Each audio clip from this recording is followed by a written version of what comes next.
folks, cobradvs here, and yeah, it's a pickups video. I know it's been like, I don't know how long it's been since I've done one of these, maybe like 2 months or something. I honestly have no clue. I just know it's been a very, very long time.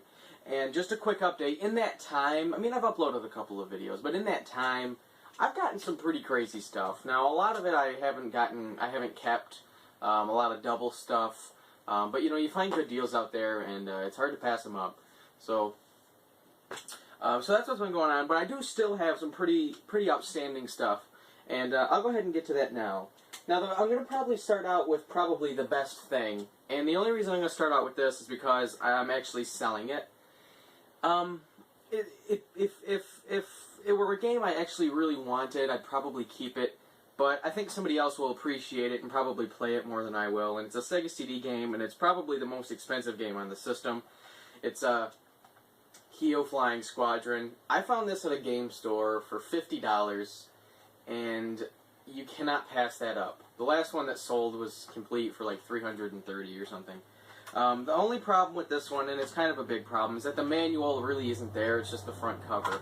Other than that, it's pretty much in mint condition. I did play it, test it out. It's a shoot 'em up, or a cute 'em up as they like to call them.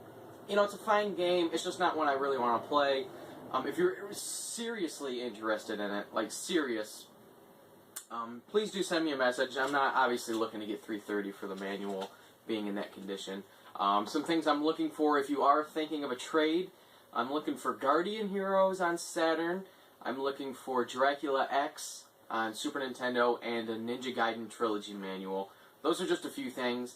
But that being said, I would prefer to sell it or maybe do a cash trade deal just so I get some money to put towards some of the stuff coming out this year that I want to buy. So I just wanted to get that out of the way. That was an outstanding pickup, and if I was looking for that game to keep, I would have that would have been crazy. But I wasn't. So let's go ahead and just get right into it. Let's start with the oldest stuff, the NES. Picked up a couple NES games. The first one is kind of an uncommon game, but it has a variant that's common, so you can get the uncommon variant for cheap, and it's Athletic World. And the uncommon version is the Series 1 version. If you can see it, it's got the little green number 1 on the bottom there, and it's also a 5-screw. I'm pretty sure only the Series 1 version is the 5-screw. So this is the one that was out like at the same time Stadium Events was. It was out longer, I think. Obviously, it's not nearly as rare as Stadium Events, but it's still a little on the uncommon side. If you can find this with the box and the manual, the Series 1 version box and manual, you're talking big bucks. But the cartridge only is not worth a ton. But my game store had it for $4, and I was like, you know what, I'll go ahead and get it, because it is pretty cool. Alright, so 2 more NES games. This one was actually a double, but a friend of mine, Minister Michigan's his YouTube channel, but on Facebook he pointed this out to me, and he said, hey, if you want this, go ahead and get it. And it was a really good deal. It was a boxed, no manual unfortunately, copy of Mega Man 3 for only $15. Now the box has problems. It's got like a sticky residue, like where tape used to be on the front. You probably won't be able to tell. And it's got some writing on the back. But the structure of the box is there. It's pretty good. Well, it was pretty good. No, it's still fine, but I figured for $21, or for $15, it's hard to pass. You know what I'm saying? So I ended up buying this, and I already had a cartridge, and I sold my cartridge, I think, for like $15. So it really didn't cost me much of anything. So thanks a lot for letting me know about that. That's cool. Now I have 1, 2, and 3 boxed. I just need the rest, which aren't cheap. Anyway, so this was a Nintendo Age buy. Now, I have the first 2 on the NES complete in box, and I have the third one loose. Some guy was selling the cartridge, or the box and manual only, for $45 shipped. I asked for some pictures, and I said, would you take 40? And he said, sure. So I got, and I'm really happy to have this, the Ninja Gaiden 3 box and manual, and it's in a protector, because I have the first 2 in box protectors. The box is in decent condition. The third one is the most expensive, and it's the hardest to find. So I was a little more lenient on condition. The first 2 I have are like mint. This one's not mint, but it's also it's good though. It doesn't bother me. No rips or tears. The manual is like brand new though, so that's cool. And this was only $40, so to get that for that price, that's great. Really happy to have that. Alright, and then a couple of N64 games. in the time that I've done these pickups videos, the time between, I've had quite a few N64 pickups. I found a couple Conquer Bad Fur Day cartridges, but that's just not really a game I want, so I didn't hang on to them. But I did hang on to these two, because I thought they were probably, one I've wanted to play and one I've heard is fun. The first one is Tetrasphere. I've heard this is pretty good. I haven't played it, but it's probably one I'll pop in at some point. And then the other one is one that I've just wanted to play for a while. It's Turok, the Dinosaur Hunter, the first one. It probably doesn't hold up at all today, but it'll be fun to play a dinosaur first-person shooter. I think that'll be fun. Okay, so just 4 more things here. The first one is a Blu-ray to a movie that came out a while back, and I got this special edition from Target. I got the Evil Dead, the new one, the Evil Dead Blu-ray Steelbook from Target. It was on sale when the game first came, or when the movie first came out, so I went ahead and bought it.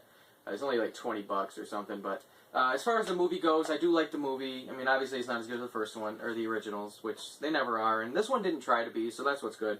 But I was really happy to get this. I have a Blu-ray player, but for some reason the movie won't go past the credits. I don't know why. I don't know if it's my Blu-ray player, because we actually don't even have any other Blu-rays to test. Or if it's this thing, I don't know. But I have a while to return it if I decide to. So maybe it is the Blu-ray, I don't know. But I've been keeping it in this, like, Ziploc bag, so I don't get any scratches on it. So, there's that. That's cool. And then 2 Wii U games I got. The first one is a game that just looked fun, and I was right, it is fun. It's The Amazing Spider-Man. I bought this brand new, so obviously it's complete. Actually a pretty fun game.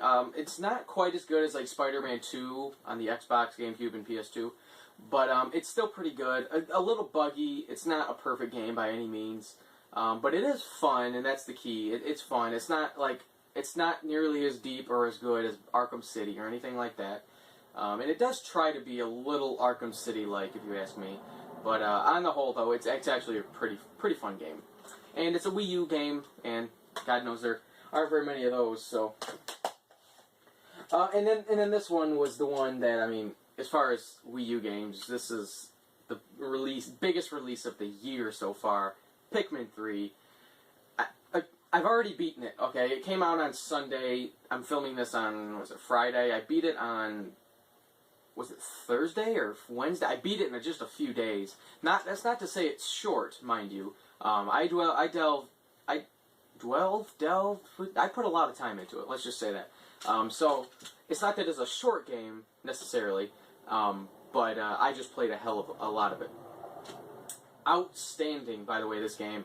It's better than the first game, and I'm still torn if I like it better than the second game, and I almost want to say I do, just for the fact that it's got huge open environments.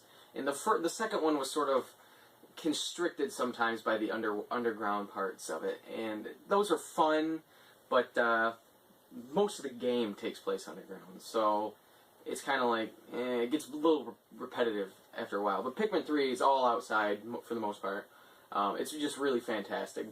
Gorgeous looking game. Looks so beautiful. Best looking Wii U game, without a doubt.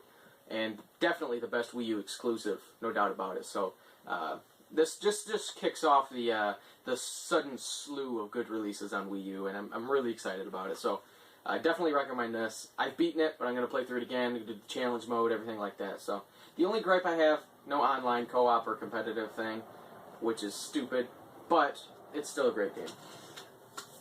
Okay, so the last thing I got was just something I got from the king of 8-bit. He was selling some things. He needed to make a little dough, I guess, and he was selling some things, and this was something that I really wanted. And it is the Donkey Kong Country Super Nintendo Bundle boxed, which I guess would be the only way you could tell that it's the Super Nintendo Donkey Kong Bundle. But the box I saw at the garage sale was damn near mint condition. This one's not. That's not to say it's bad. It's just you can tell it's been used or something. You know, it's got a little wear over here, sticker up the top here. Just overall, it's got some wear. But you know what? For a Super Nintendo box, you got to expect that. And I was actually just really excited to have this. So awesome. So shout out to the King of 8-bit. Don't forget to check out his channel.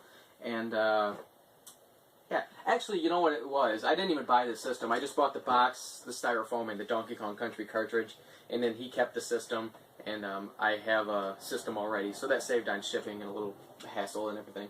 So, but yeah, so I've just put my system in there, and I've got a complete one. You just need a manual for Donkey Kong Country. So that is everything. I know it's not a lot, but good stuff. Good stuff, I'd say. So if you're interested in Keo Flying Squadron, please do let me know. And other than that, guys, I got some cool videos in the works. I know I kind of say that often, but I actually do have cool videos in the works. So thanks for watching, and we'll see you guys next time.